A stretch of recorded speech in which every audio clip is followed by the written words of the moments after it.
It's not, you know, a fast drum beat and like some snotty kid with a mohawk and a guitar. I think it's more like of like an ethical thing, where the band's coming from socially and politically, economically. I think all those, you know, play into like what like a true punk band would be. You know, I mean, there's people like Tom Waits who I think, you know, is in a sense punk.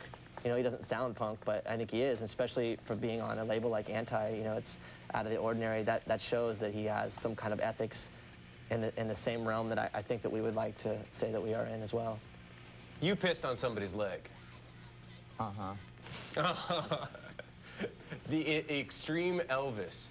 Now, was that a show of love and affection? Nah, he had it coming to him. Now, Extreme Elvis has got a TV show, right? Is that where you guys, that's where you... I think he was interviewing. Yeah, there's a sort of, I think it maybe is like a cable access sort of program in the Bay Area called Burn My Eye TV. Yeah. And they sort of feature independent bands, like, I don't know, every month or every other week or something like that. And that's how it all came about, essentially. Canine Instinct?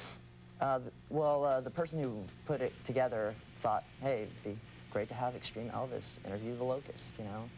But we were trying to figure out how extreme he actually was. You know, being that he's supposedly like this G.G. Allen sort of Elvis impersonator, or Joey decided to challenge him in that way, and we found out. Right. Now, are no you guys... Gigi.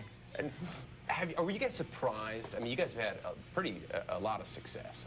Did you know there was that big of a hardcore crowd out there that would be into it?